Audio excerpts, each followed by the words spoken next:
Hello and welcome to Hazard and Hope. I'm Ed, and in this episode of Our Flood Resilient Home, we're heading to the city of York to hear from Claire Fole about how flooding's affected her home and the variety of different ways in which her and her family have adapted their property and their practices to be more flood resilient. So here we go.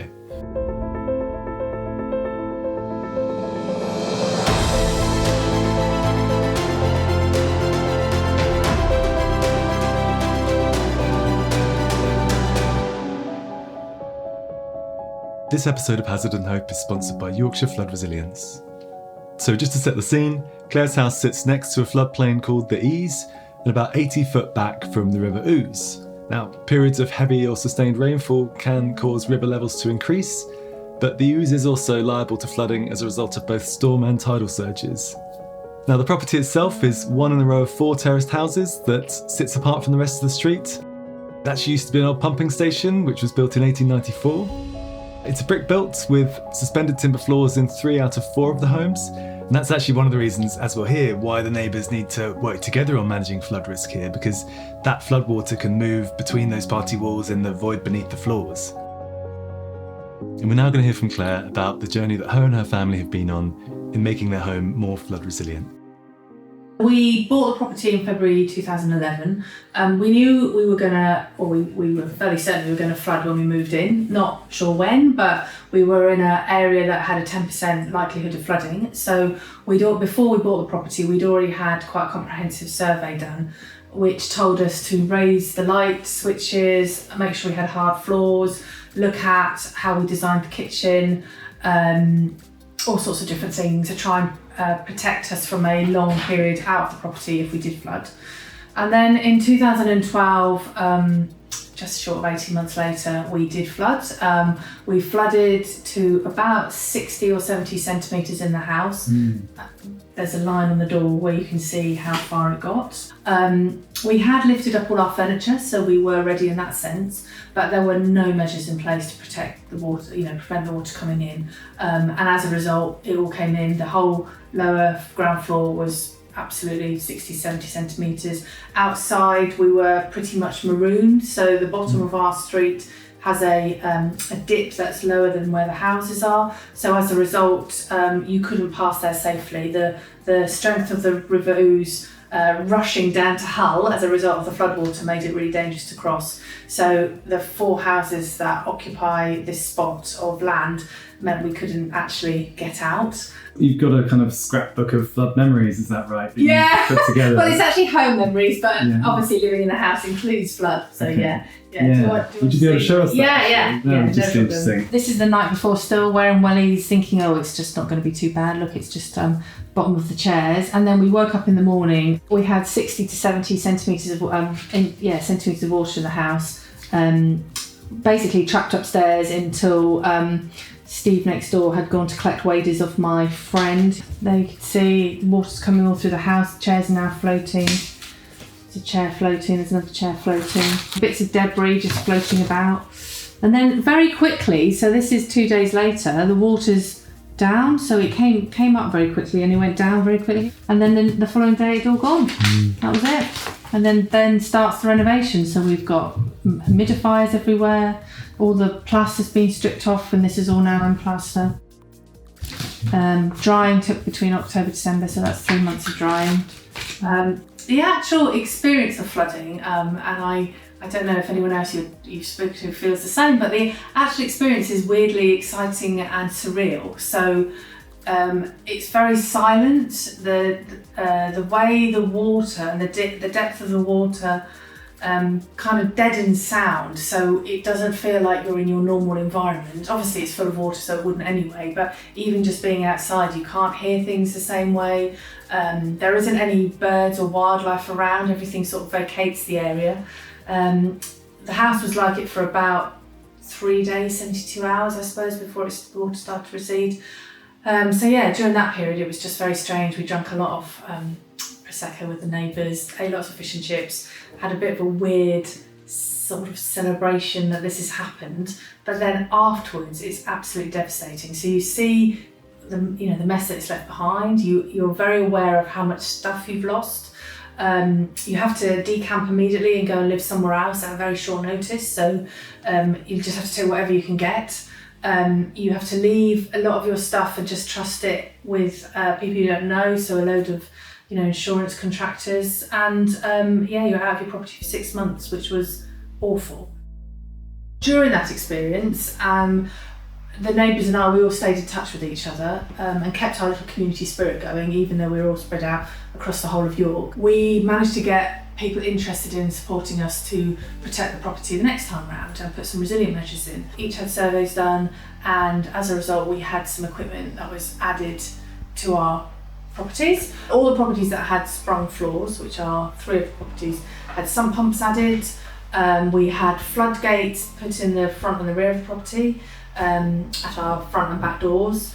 We had special stuff put on the paintwork, non-return valves. So we had all of that stuff arranged to be fitted, which was great, all those different measures, which took place throughout 2014, and the installation was just appalling. I mean, it was just dreadful. So we didn't get strips that went underneath the flood barriers. They were fitted to rotten door frames in some of the cases.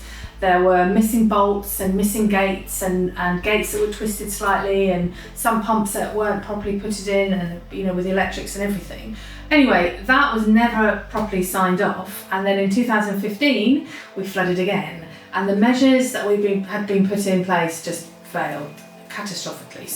So in this property, my house, our sump pump failed. Our gates worked, but the sump pump just didn't turn on at all. It was an automatic one. So the water came up through the floorboards? Yeah. Really quickly.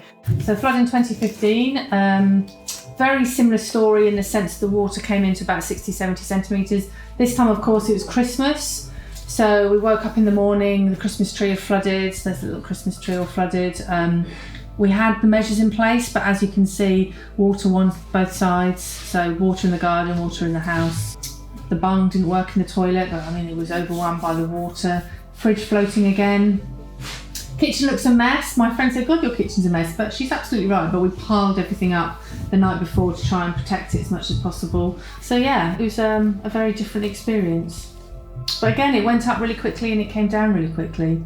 And pretty much, and you can see I'm sitting on this sofa here, so we saved pretty much everything in 2015, whereas in 2012 lots of the furniture was destroyed essentially. It didn't either go high enough, or the splash, the splashback from walking around the property meant that the water had got into the fabric.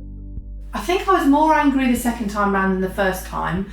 The first time round felt like just a sort of genuine mistake, like very difficult to predict water and what water's going to do. The second time felt like basically human error. So the equipment hadn't been installed properly, and if it had been, we wouldn't be in this situation. We worked as a community directly with the local authority and 2 ridings, who were the collection of charities that were responsible for basically supporting all the properties that flooded across York in 2015 with different measures, so funding different measures. And they did a really amazing job actually for us.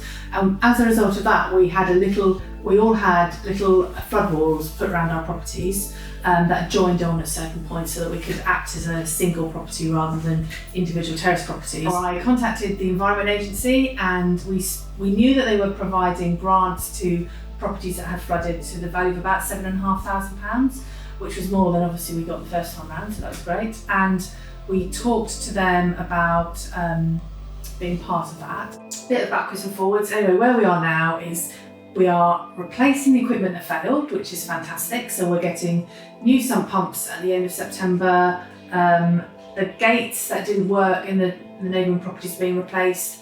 And then on top of that, we're making up the difference of the different types of measures we need from the £7,500 PFR grant that is being provided as part of the 2015 floods. So we've had an almost over 8-year process to try and get some flood measures in place. And every single flood we've had, we've learned something different. So even if we had protected our properties fully in 2012, we would still have been trapped in the properties and not being able to get out because of the water that would have been around houses. As a neighbourhood, we decided it would be better for us to have the waters pushed away from the houses with these two kind of front and rear tanks, if you like, which is the yard there with the flood wall around it and the yard this side with the flood wall around it. So that's where we are now. How much did actually the recovery process cost in the 2015 and 2012 flood? Yeah, they're about the same actually, so it's about 70 grand both times, which is a phenomenal amount of money. The cost of our insurance isn't too bad. It's only about, I don't know what's normal, but I think we're about £600 a year, which I don't think sounds that awful. And you mentioned when we spoke on the phone actually that this was kind of a home for life. We love living here. I mean, people say, why do you live in a flood zone? Why do you just move? And it genuinely feels like we're living in a little slice of paradise. So we are 1.3 miles from Marks and Spencer's in York, if you think of Marks and Spencer's as the centre of York, yet we are surrounded by greenery. So we've got the Millennium playing fields, we've got the Ings behind us, we're slightly set back from the main St Oswald's Road, so we're just in the most amazing location. We wouldn't leave. There is no way you could go that you could capture this sense of community and this sense of location. So we're here for the long haul. But that does mean, I think I mentioned to you, we want to flood as quickly and often as possible whilst we can, whilst we're young, so that when we get too old and too infirm, we know everything's in place for us and waiting for us, and ready, so that we can just, shut a floodgate and that's it, it's all done, we're safe. Would you be okay to show us around the building and show us what you've got in place? Yeah, absolutely, that's no problem at all. So that's how high it gets all through the house, obviously, because water finds its level, as you know. So in this room, we've got a sprung wooden floor, which means we now have a sump pump, which is underneath this chair here. There's a hatch and there's a sump pump underneath this chair. I don't know if you can see that. There's the edge of the hatch. In fact, there is the hatch. We have raised dryer and washing machine, so that is absolutely always kept safe if there's a flood. Through here we have the downstairs loo, which has the bung that goes in the toilet. The non-return valve is next to that, just along there from a bit, and again a solid floor, so nothing can come up. We've got raised light sockets all the way through the downstairs of the property. These are lime plastered walls, which means they don't actually, or they hardly get penetrated by the water, so they dry out super duper quick. This is a sofa that is in two pieces, so we can lift it really easily onto trestle tables that we've got. We've got hard floors with no carpet, we've got hard doors, a light armchair so it's easy to lift,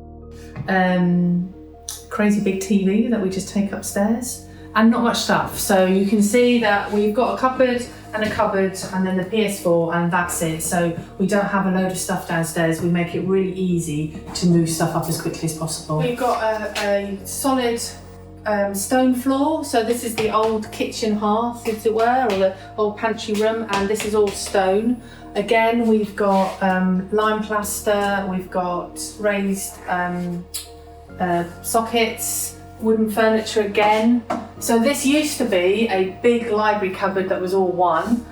When we flooded in 2012, obviously that all had to be destroyed. So we've now got this cupboard, which was specially built for us, which is solid wood and has flooded in 2015 and was absolutely fine. And then all the books, nice and high, out of the way, absolutely no problem whatsoever having them up there. In the kitchen, we have solid wood kitchen. We have oven that is raised on little legs, as you can see. Again, obviously with a kitchen, all of your sockets are nice and high, but they come from the ceiling, so there's no sense of actually breakages underneath. We've got our dishwasher in a cupboard, so it's fitted, but it's in a cupboard, which means you basically plop it on top of a trestle tables. This is all freestanding furniture, so we could technically pull it out and lift it up. In reality, it is way too heavy, and you can't actually do that, and you don't actually have the time to sort of think about how you're going to do it. So, but it is solid wood, so we can clean it down and use it again. This cupboard is full of crockery, and we let that just flood because we just clean it out in the dishwasher after we flooded. This sprung floor is connected to the sprung floor on the other side of this wall, which is our hallway, and that's got a hatch that we drop a puddle pump into, so that will clear the space. So the fridge is a tragic loss, I'm afraid. So the fridge just floats, it's too heavy to lift up. We just accept the fact that we'll just get another fridge, basically. But we could have had a full length cupboard, and then we've used it for the cat, but actually by having it only this high means that you always keep everyone nice and safe and can use it for your food. We've got a slide-in flood barrier just on the outside, so we can stop the water coming in that way. And what we can see out here is what looks like a nice decked area is actually contained by a flood wall. So this is a purpose-built flood wall. It's really thick. It's got reinforced concrete in it. There's a concrete apron underneath this decking, which is reinforced. We've got a flood gate. You can see the two barrier sort of hinge things that you can slide it into. So yeah, that's all done. And then we've got air brick. You won't be able to see them, but there's air brick covers up behind the flower bed there. So this wall was this height in 2012, and then we had it raised to this height after 2015. And then we've got, as you can see, a little floodgate just here. That's been added in. So we had a sump pump fitted, which is down there, and you can see this little bit of string that comes off it. That's because we don't yet have faith that it will turn on automatically, so we can pull a piece of string if we do. That's all being replaced. The water comes out of here. So when that sump pump comes on, we get water out of here. We have a temporary pipe that you attach to that, which is like a fireman's pipe, and we attach it to that and then stick it over the wall so that it keeps the water away from this area. You were very aware, clearly, of the kind of resilience strategies for the building fabric, for the contents, for the wiring, and also, I suppose, actually, things like your valuables. You've got a grab bag of any sort? Everything that's valuable is upstairs. There's nothing. So we live.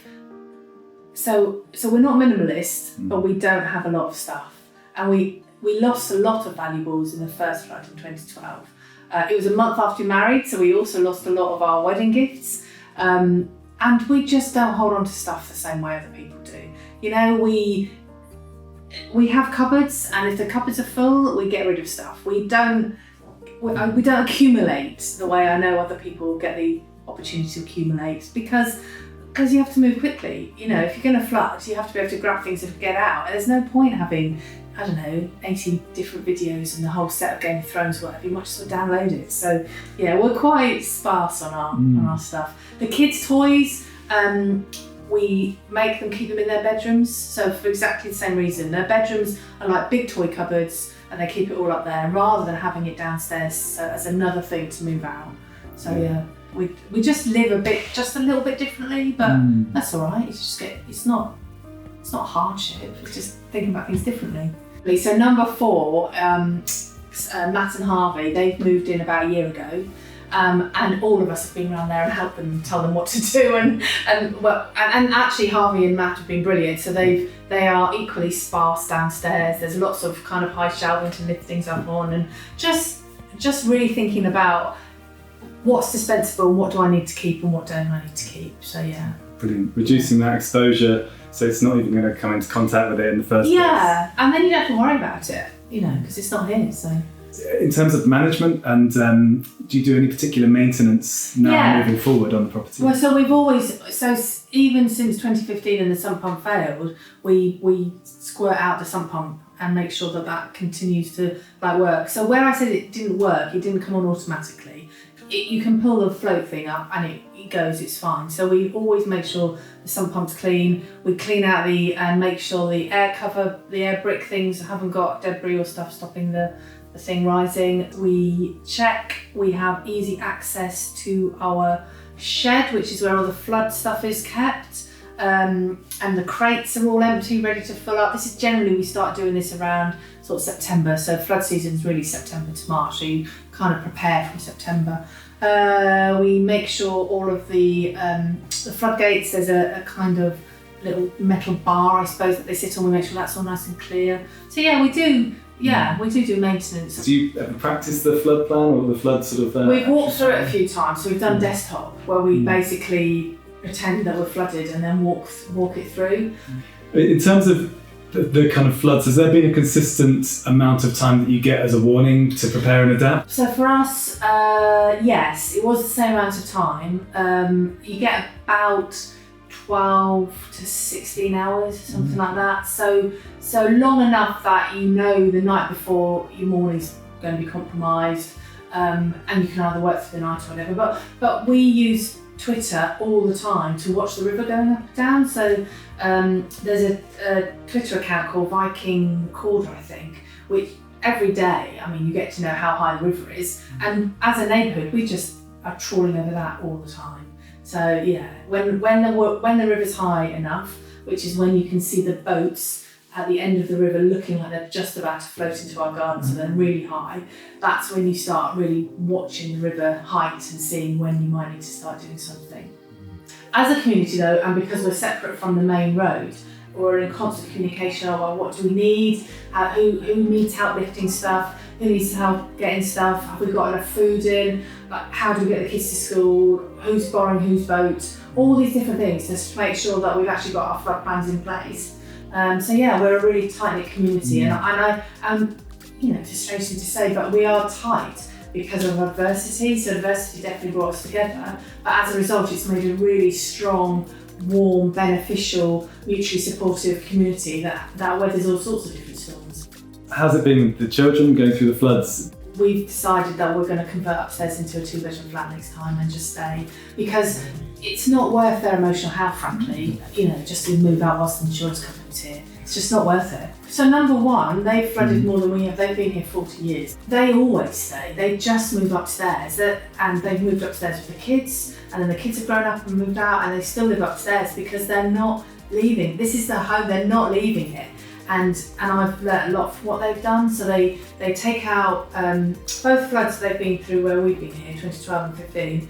All of their furniture goes into storage downstairs. The whole of downstairs is just stripped of everything. They quickly make sure the kitchen's working. So they quickly get a working, functioning kitchen, and then essentially eat downstairs. So they cleaned it all out and they're just leaving it to dry. So you have a working kitchen, and then camp chairs, just little camp chairs, which you can sit downstairs and eat. And then upstairs turns into essentially a living room, bedroom, and then you've got the bathroom. So they've got it down to a T, and we'll just do the same, Have you felt like the level you're at now with the different resilience measures has improved the well-being of you and your family? Yes, I think the level of measures we've put in, but also how strong our community is, and how every time these sort of adverse things happen, the community just gets stronger and stronger, means that we feel like in a very secure and safe place. So even if we flood, even if the water comes in, we will manage it, we will deal with it as a community. It's inspiring to see that you're helping out the other people around you, because they're in the same boat, they're in the same so literally the same boat sometimes. I think that's so crucially important with the community resilience side of it. One of the things that I've been struck by is in both floods, we are not at the same emotional level throughout the flood or post-flood. But what we are there is there for each other. So all of us totally understand why that person is feeling that particular way. Even if I'm thinking, oh, this is fine, I can get on with this. One of my neighbours might be thinking, this is the worst thing ever, I need to move out, I'm not going to get out of bed for weeks, really depressed by it. Then we can all support each other through it because we understand and we've been there. And that's, I think, a really unique thing. What advice would you give to anybody else who's got a property that might be at risk of flooding? So definitely get all the expertise that you can, so that we hired special surveyors, so we knew A, what we were facing, and B, what we needed to do to fix it.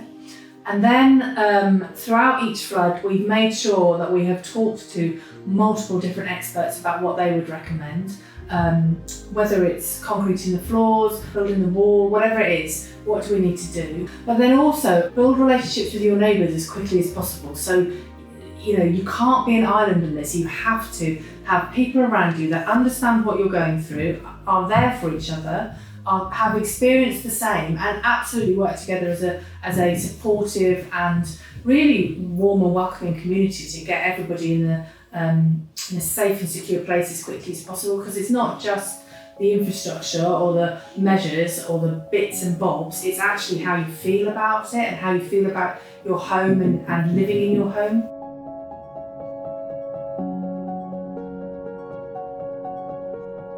That's really kind of Claire to have showed us around our home and to have shared those experiences with us. I mean, I think it's incredibly impressive to see what they've done there, because they've been affected by flooding on a number of occasions now, but they're finding ways to learn lessons from those floods, and they know that their house could be exposed to flood risk, but they don't want it to be vulnerable. And they want to do all these different things so that they can minimize the damage and disruption to not just their home, but also their family life.